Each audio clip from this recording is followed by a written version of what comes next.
I think of the disadvantage immediately is because the tuition fee is really expensive. It's a big disadvantage. It's a big disadvantage, I would say. I was a Legal legal clerk. Legal clerk. Sorry, it's clerk, not clock. Sorry. Oh my God. Christine is correcting my English. I'm Oh sorry. my God, no. So what is hello in Cantonese? Leiho. Leiho? Leiho, And what is yeah. thank you? 多謝. 多謝. Oh Okay. my gosh, you're really good in learning languages. I might forget at the end of the video, but you can remind me. Yeah, replayed it. Replay it. Okay.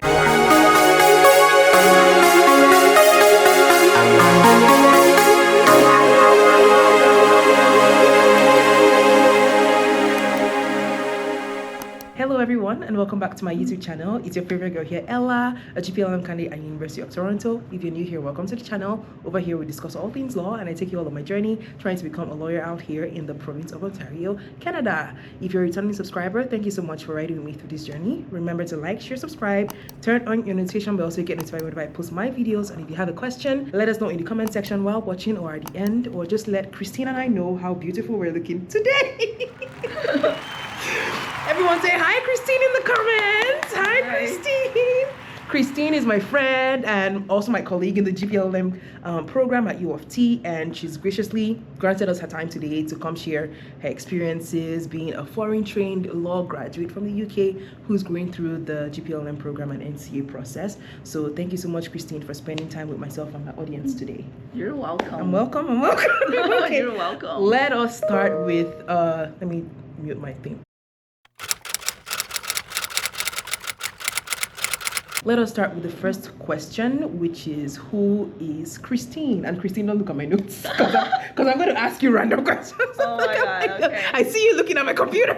Don't do it. Oh my God. Okay, so who are you, Christine? Introduce yourself. I'm Christine, and I'm a law graduate from the University of Exeter in UK. Mm-hmm. And after I finished my 3 years LLB program, I went back to Hong Kong to be a legal clerk for a year, and now I'm here and doing the GPLLM with Ella. Wow, that is the most brief introduction anyone has given me on this channel. I thought you were going to keep... I mean, I could keep saying how amazing I am. Yeah. I want to hear that. Like, who is Christine beyond like law? I shocked you with that one. Yeah, you definitely shocked me. We can come on. Oh my God. Christine, you don't know who you are. I'm allergic to alcohol, so which is so bad because I really need one right now. Yeah. That's sad. That's very sad. I know. I would love to drink alcohol. I can't. How did you find out you were allergic? Did you try it at one time? Yeah, and my throat almost closed. I couldn't breathe for like to every kind of alcohol? Every kind, even beer. Like just the 3 or 4% one. I know, I'm so sad. I'll drink them for you. Thank you so much. Thanks. I really appreciate it. Could that be my birthday gift? Yes. When is your birthday? January 4th. Oh, I gotta wait almost a year. I'll drink ahead of time. Yeah. Okay, we'll do the 2027. We'll drink. Yeah, for your birthday. Just for me. I'll drink for you not and for me. yourself. Not yeah. for myself. Okay, not for myself. Only for you. Only for me. Agree. All right. Thank you so much for letting me know. I didn't know. So okay, yeah. For future, if I ever have to like get you a present, I know not to not buy alcohol. you alcohol. Thank you for letting me know. All right. You've spoken about you going to Exeter for law school before going back to going to Hong Kong to work as a law clerk there for a year before coming to UofT. Right? Yeah. So take us through your Exeter journey. Did you do a 2-year degree, a 3-year degree? Was that like your first university experience? All of that.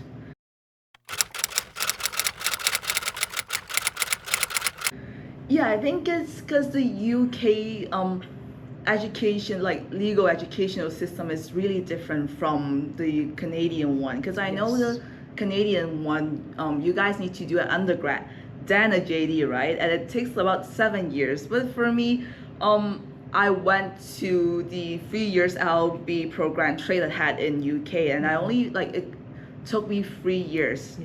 Yeah. To get your law degree. Yeah. Oh, but I do know a lot of people that want to switch lane and get into the legal professionals. Like the mature students want to switch lanes and be a lawyer like in a later stage of their life.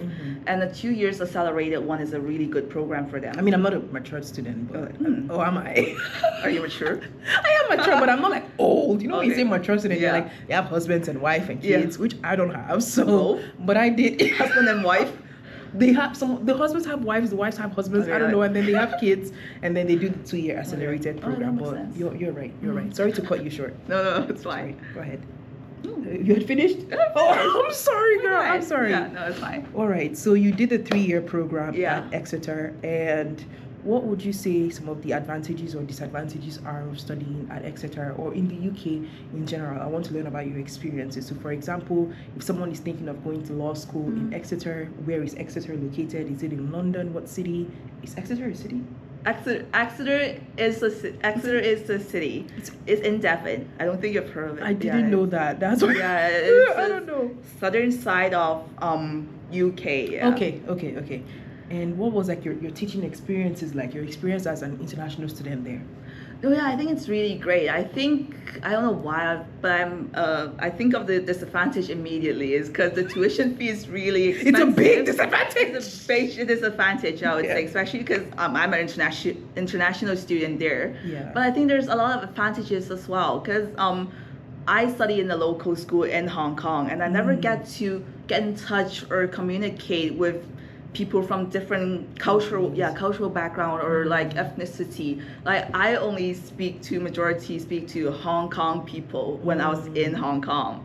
But when I get to UK, it's the first time that I get to to speak with different kinds of people like from different kinds of religions, country and city, and I kind of need to force myself to come out of my comfort zone, my little bubble a little bit, and that makes me grow as a person a lot, I would say. Because in UK I don't have my familiar supporting systems around me, and like my friends and family are all in Hong Kong, and I was there alone, so I could feel the loneliness like all of a sudden when I was like 19, I would say, and I need to learn to be more independent, and I need to get in touch with the new legal systems, and I think that would be the great advantage.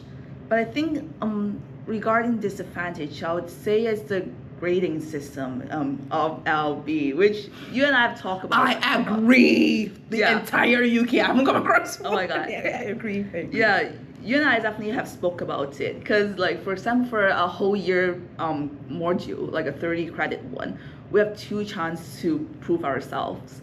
If we screw up the first time, at least we'll have the second chance to salvage our grades. That was for Exeter. UOB wasn't always like that. UOB, your final, like for majority of the courses, you are graded once, and that's your final exam. Even for a full year course.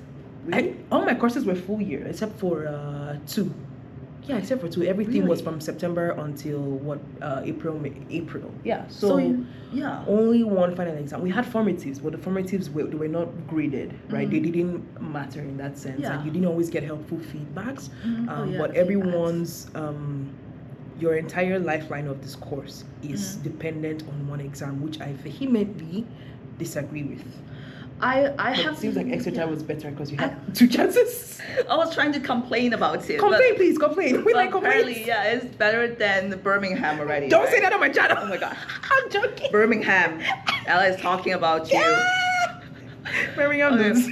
Yeah, but for my like half-year modules, like I think the EU law one, I only got 1 chance to prove myself. Like I got a 65 for that essay, which is fine. You're brilliant, girl. Thank you. I know You're that. Brilliant. I know that. But I only got 1 chance to prove myself, which is really bad. And also the other thing that I think is a disadvantage only for the people that want to transition back to the Canadian legal market. Because, for example, we know about the second upper class, which is great, right? Like getting a 68, 69. 2-1 is amazing. But when the potential employers in Canada see my grades and like a 60 something? Yeah, it's listed 68, 69, and for example, even if for my medical ethics and law modules, I get a 70 something, they would think that is a bare minimum. Yeah, the grading system is different. Yeah. So what the UK sees is as 70s is what Canada sees as 80s. So it's always like a 10 extra point on top of that. So if you're in the UK, you're getting the 60s, you're like, you're doing great, that's a 2-1, but in Canada, that's like a low B or whatever. Low B. So that is also very, very true. Yeah. And did you say for EU law, you guys only had an essay? We only need to write one essay. That was it? That was it, yeah.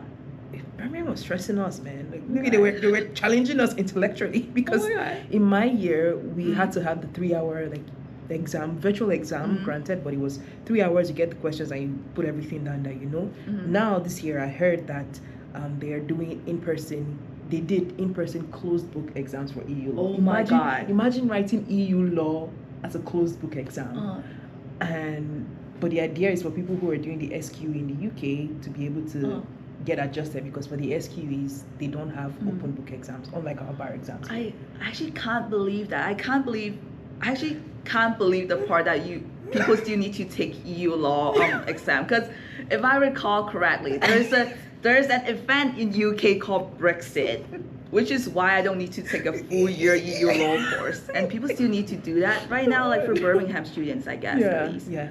Everyone needs to do it. Even for your degree to be qualified there in the UK and to make sense here in Canada, you need to do EU law at this point in time. So what's it for? I don't know. That's your headache. We've done it. We've passed. That's for anyone going to the UK. That's on you right now. That's on you right now. But thank you so much for letting us know what your the advantages and disadvantages were for you. I'm going to also ask about favorable moments as an international student in general in the UK. So for example, when you eventually made those diverse connections like with friends and whatnot, did you get the opportunity to travel? Did you feel supported as an international student at Exeter? I think regarding the support system, I would say that I do feel supported in the sense that I got an academic advisor that I could always reach out to for general essay writing questions. Though one time he did email me and say, Christine, I think you should email back to your own module instructors. He still answered my questions. He's so nice. But yeah. Also, and during the COVID, because I entered the law school during the COVID era, I would say. Yeah, in my second year, like I was in Hong Kong almost the whole year, I would say. Yeah, and they have a no question asked policy. Basically, what it means is that if we want to seek for an extension, a week extension for our essays or assignments, we just need to click a button and the system will automatically give us 1 extra week to finish the assignments, no question asked. Yeah, it makes sense. COVID and pandemic. Yeah, it makes sense. Okay. And I think there's like other favorable moments is when I mentioned before, I need to like step out of my comfort zone a little bit.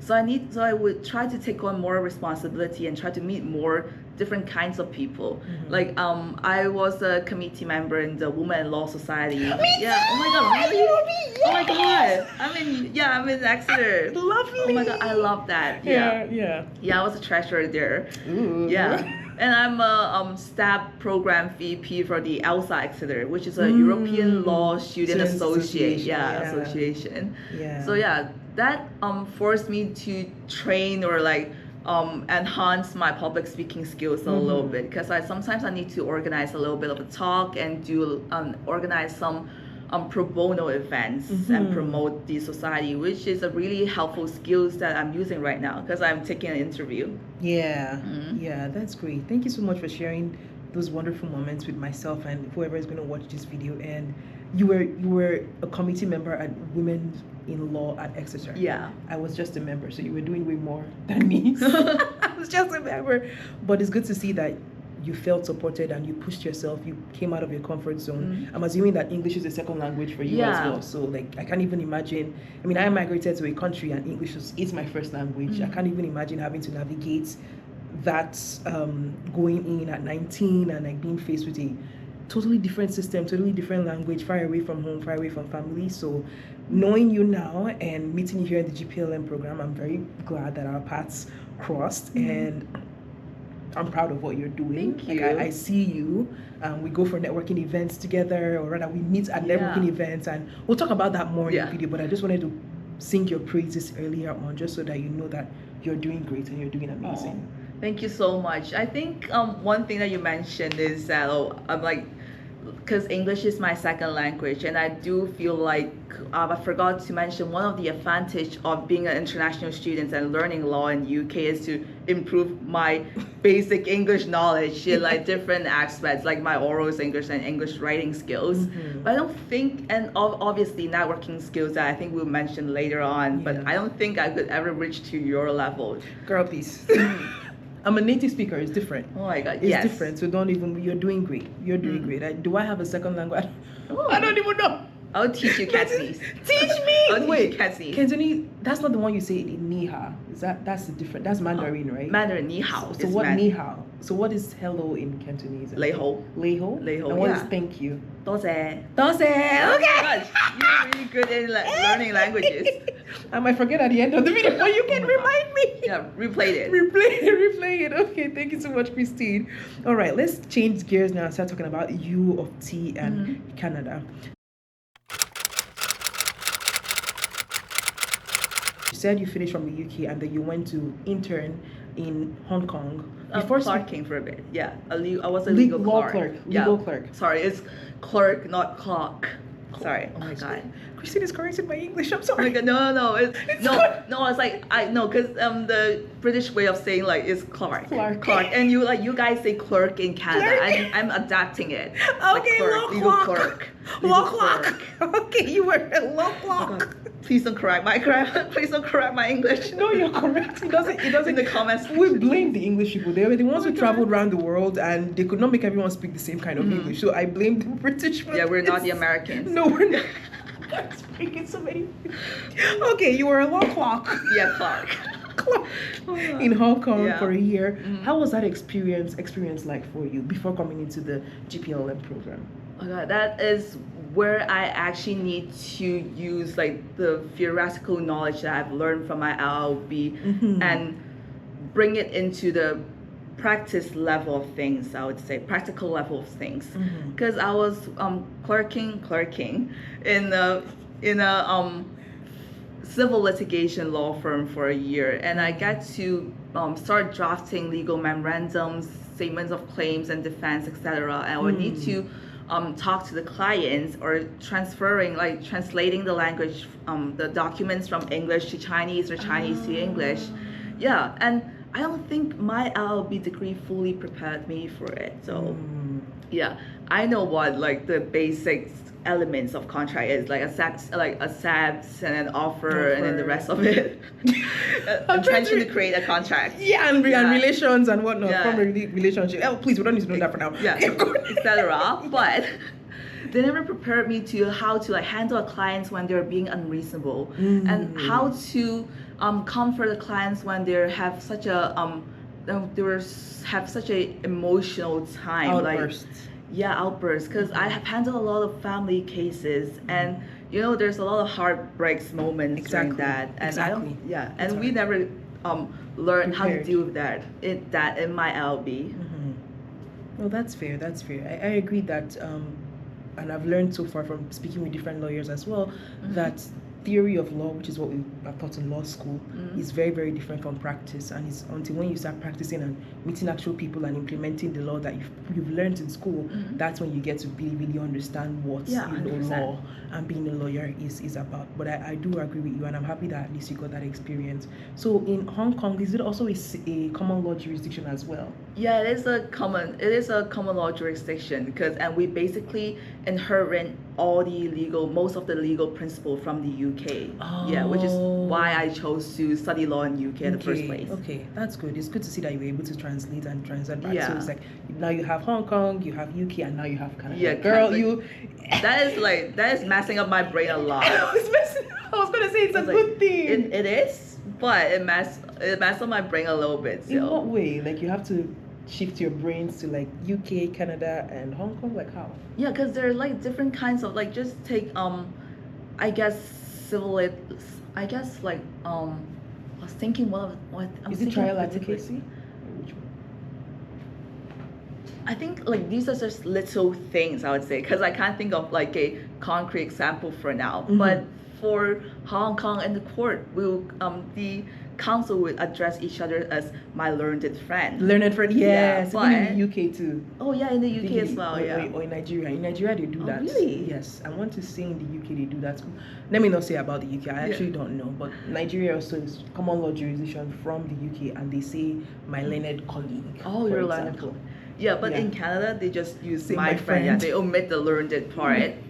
Yeah, and I think there's one exceptional difference between the Canadian and the Hong Kong legal system would be that in Hong Kong, because we're following the UK traditions, there will be a solicitor and barrister at the same time. A barrister could not speak to a client directly without the solicitor present. But in Canada, obviously, we have both. Like We a are- lawyer, yeah, we're both solicitor and barristers. So I think that's a major difference. Okay, that's very good. Thank you for pointing out the nuances for people who might be watching. Who knows, somebody from Hong Kong might be watching and like correct it. and This is then wrong. I don't know. No, I'm right. Yes, Christine is right. So if you push is wrong, I'll block you. I'm joking. But yeah, thank you for pointing out the nuances. So now we can finally talk about the GPLLM experience. Why did you decide to pursue the GPLLM program to satisfy your NCA requirements, as opposed to doing the exams by yourself or choosing another institution? I think one of the major reasons why I choose GPLM instead of taking just the conversion NCA exam is because I feel like writing the exam yourself is such a lonely process, and there won't be much of a support system for you. But well, on the other hand, choosing GPLM, the school would provide you a lot of networking experience, and there will be other colleagues like Ella, and that we could do this whole process together, and we could talk about this and ask for and seek advice from each other. And also, I was just trying to, because I'm new in Canada, I really want to learn the Canadian legal system systematically instead of just reading the text. Just reading the textbook and just take the exam for its sake. Yeah, that's fair, and thank you so much for pointing that out, because it's good for people to understand why people make certain decisions that they make. Because some people are like, U of T is so expensive, which it definitely is very, very much expensive. I'm not excusing that, but people go to school for different reasons, and your reason is valid, my reason is valid. Wanting structured learning to learn from people who are already in the system gives you, would I say, a faster insight into what the Canadian legal market is like, as opposed to you maybe being in your bubble and taking those challenge exams by yourself. All right, so if might be unfair for me to ask this question, but I'll ask it anyways. If you were to compare your University of Exeter 3-year degree, very, very unfair question, to what we're currently doing now, which is a year GPLLM master's program at UofT, would you say that you are learning more about law in a more practical sense, or are there differences that they should not even be compared at all? It's a really tough question, because obviously LLB is an equivalent of a JD program in Canada, and what they're trying to teach you is to learn about the whole Canadian system, the theoretical knowledge right ahead, so you could which is what a good lawyer requires.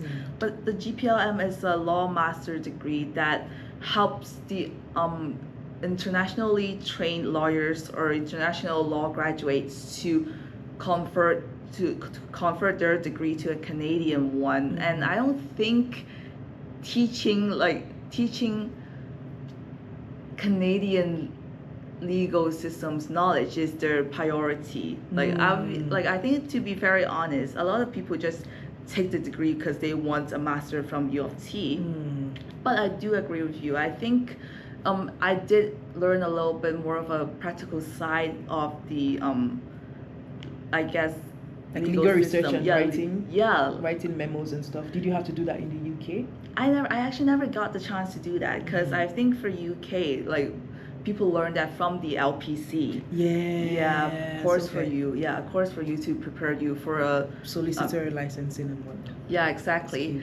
And but I'm really glad that I got to do trial advocacy and negotiation in this program as well, because I think for trial advocacy you need to be really quick on your feet. And we did a mock trial, and after the other party, the opposing counsel, I ask know the them. question. Ask Sophia and Nikki. Oh my God, they're the best. Actually, they're the best. They're the best. I interviewed Sophia component. as well. Yeah, they're the best component. Please. Yeah. Oh my God. Sorry, go I ahead. think yeah, when they're cross-examining my witnesses, like I wouldn't know what their question would be, and they were really good, and I need to come up with a re-examination questions like immediately on my feed. And I think at one point I was asking my witness, "Oh, are you a human being with emotions?"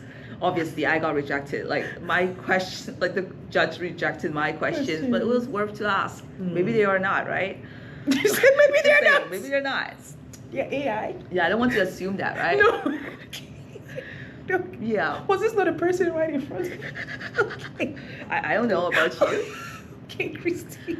Okay, yeah. Sorry. And as I mentioned before, I don't think my LLB degree allowed me to like fully prepare me to the legal world. And I, like for example, I didn't know how to draft a legal memorandum. I didn't know how to reply to a client's email, etc. And but in the applied research and legal writing course, Such a long name for a it's course. such a long name. Yeah. And I get a chance to actually write a legal memorandum and write a Factum and all write a of that. fathom, etc., which is really important. And I don't think I could never like hone these skills when I was doing my LLB. Yes, I agree. We share the same sentiments in the sense that I find this program more practical, and I think the aim is to literally prepare people for the Canadian legal market in a sense. So it's like these are people in this program like either law graduates or already experienced lawyers from other countries, and you have 1 year to condense all this knowledge in our brains. What is the fastest and the best way to be able to do this while getting a master's and also satisfying the NCA requirements? So it kind of does something for you, and I agree with the whole learning about factums and learning how to use, Canley or Westlaw, how to use bullet points to search for cases, all those things that I found very, very, very important and beneficial, because when eventually you start articling, these are some things that you'll be required to do as an articling student, and we're already learning those skills here. Yeah, exactly. And just one thing I like to add on is that these course I forgot the name, Applied Legal Research and Writing course. Like they taught us how to use the AI tools like more professional, professionally, and how should I say, like ethically. Yeah, because there's so many lawyers or legal professionals that would use ChatGPT and create a lot of hallucinated cases without double checking. And during the course, the lecturer would make sure to teach us how to use it responsibly, and we could avoid similar situations that happened lately in UK, Canada, and I think especially America. I see what you mean. Yeah, I know in the course people were elected. I think we were in the same class. So people were, because there are two different cohorts for this. People chose whether they wanted to use AI in their assignments or not use it, and then you can disclose if you used it. So I guess for the people who used AI, it was probably beneficial to them because they would disclose how they use the AI. And obviously, if you're using AI, you have to be very, very mindful to make sure that you're putting in cases that actually exist, and you're going to also verify them. So I like that you said that, Christine. All right, thanks for sharing your GPLLM experience. Now we're concluding the program. Would you say that the GPLLM met your expectations, if you had any, before coming into the program? And did you have any challenges, maybe even beyond the GPLLM, being an NCA candidate? Were there any challenges that you had as well? I think before entering into the program, all I wanted to is to pass my NCA requirements, but I never thought that I could have met so many different kinds of people, and like I met you and other all my other friends in this program, and created such a supporting system for each other. And like I have never seen such a lively class in my LLB, and people actually is not afraid of asking questions, challenging the lecturers. And I never got to have so many networking sessions before the GPLM, which is an amazing opportunity for me. Mm-hmm.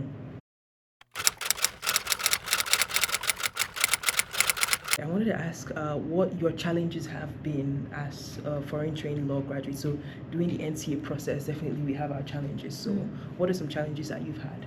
I think one of the most important ones I've encountered is the networking skills.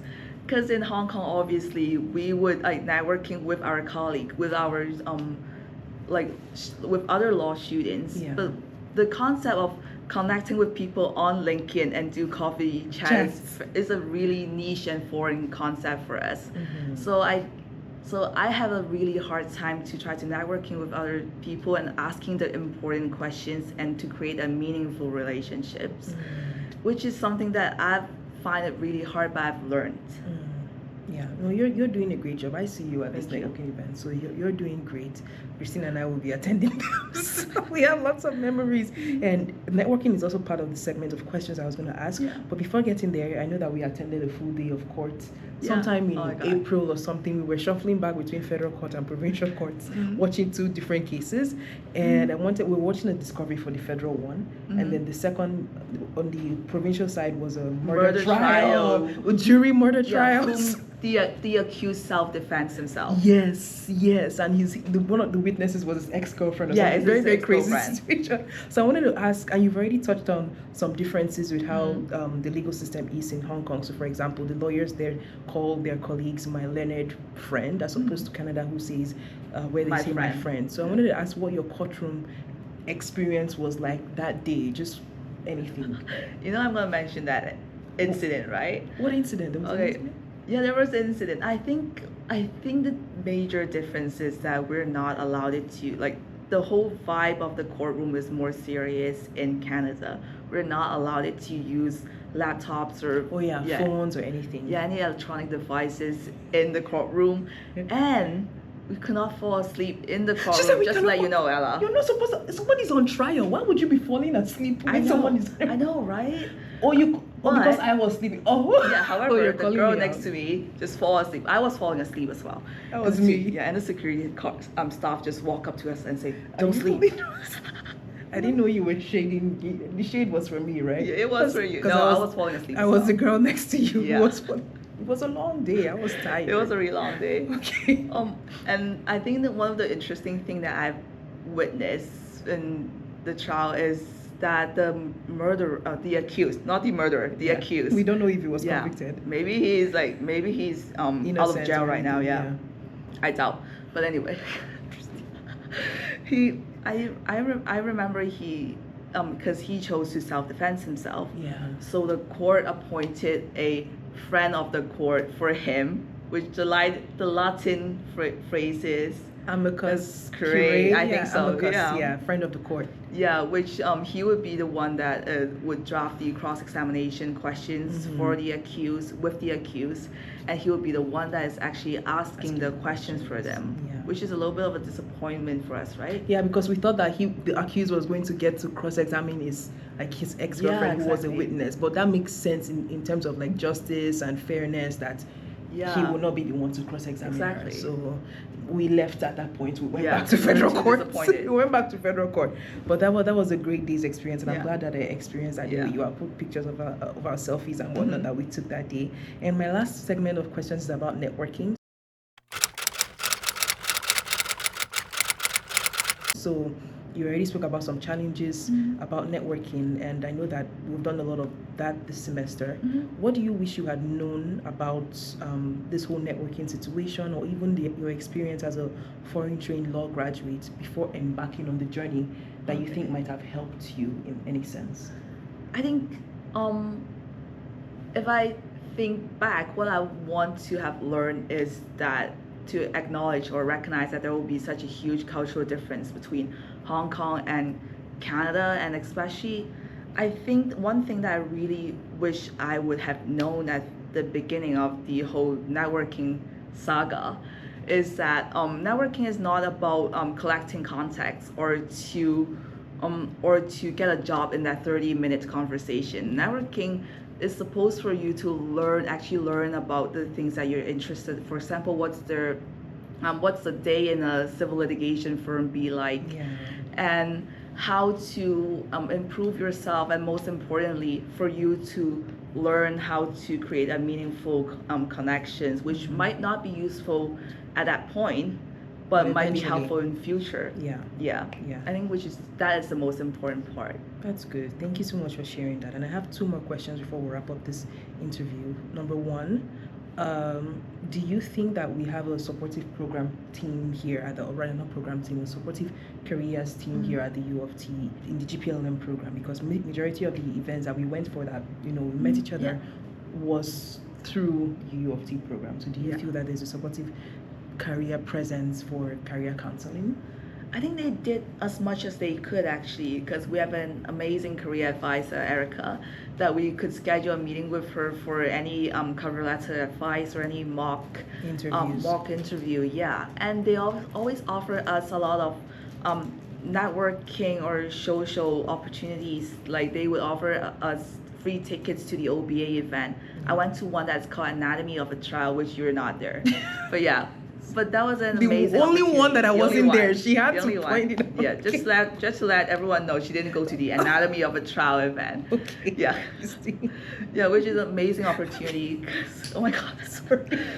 Go ahead. Yeah, which is an amazing opportunity because I'm interested in litigation, and I could get to know how the trial runs and how the lawyers could tackle different kinds of unexpected accidents or events during the trial, in a condensed manner, I guess. Okay. So you have extra knowledge, you have trial advocacy, and then you have the extra one you got from the OBA. Good for you. Which I didn't attend. Yes, good for you, Christine. All right, my second last question is, what advice do you have for someone who might be wanting to take a similar path? So let's say someone who's like 18, 19 years old watching you from Hong Kong. What advice do you have for them? And maybe they want to also come all the way to Canada through the UK. What is something that you have to say?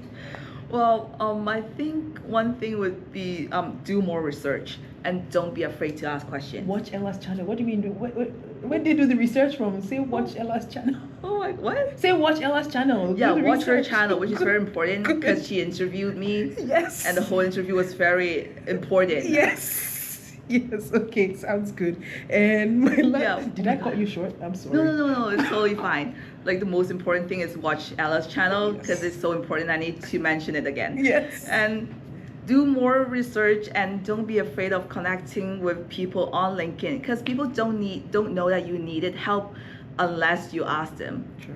Yeah, so that's the most important part, I guess. Thank you so much, Christine. My last question is, do you have any questions for me? If you do, you have the opportunity to just ask me one question.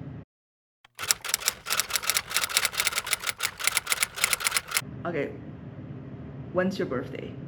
August 28th. Okay, good to know. Okay, don't buy me alcohol, dude. Think of something else. Okay, cool. Okay, God, I need to switch my plan now. Yeah, switch your plan. Okay. The other question. You had one question. I had. Oh my God! Wait. You asked me what my birthday was. That's your one all question. The wishes already. Okay, ask me your other question. Okay, she just granted me another one. Yeah. Okay. Because you definitely do a lot of networking compared to me. So, what would you think the most important thing people should prepare before they do a coffee chat with other legal professionals? Okay, I like this question because I also done a video about that, and I'll link it up here. But before I go into any networking event, thankfully from the university, I like to research about. No, you said not networking. You said coffee chat. That's a different one, or both of them.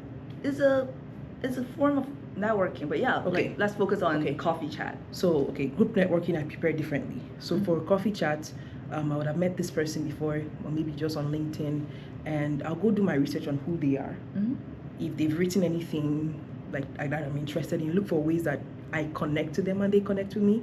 Send them a message on LinkedIn or via email. Let them know where I met them before or who connected me to them. Ask for a coffee chat, schedule it, and have my questions prepared ahead of time. So for example, the questions I would ask an articling student is different from what I would ask a principal. Questions I would ask an NCA candidate, someone who did the NCA process, is different from someone who did JD in Canada. So I have questions prepared for the people, and I take it up from there, 30 minutes of their time. I go with the flow and just take it up from there. And after the whole questions I've asked them back and forth, I introduce myself, ask them questions about themselves and their areas of practice, ask them for advice, and I wrap it up after the 30 minutes and I send them a thank you message, and I try to keep those connections going. So it's not just a situation whereby I just take something from them and leave them. No, I'm talking about, oh, I saw that you wrote this article on this, I find it interesting, and it makes people happy when you know stuff about them. So that's my tricks. Be appreciative. Yes, be appreciative. All right, you don't have to ask me any more questions. I'll give it to you. Okay. All right. Thank you so much, Christine, for granting us this interview today. I really appreciate your time. If you watch up until this point, thank you so much for watching. Remember to like, share, subscribe, turn on your notification bell. If you have any questions, leave them down in the comment section for Christine and I. And Christine, tell them to like, share, subscribe. Like, share, subscribe. And what is bye-bye in Cantonese? Bye-bye. Bye-bye. Bye-bye is bye-bye. Joy again. Joy again. Okay, joy. Don't do that to me. Okay, bye. Bye.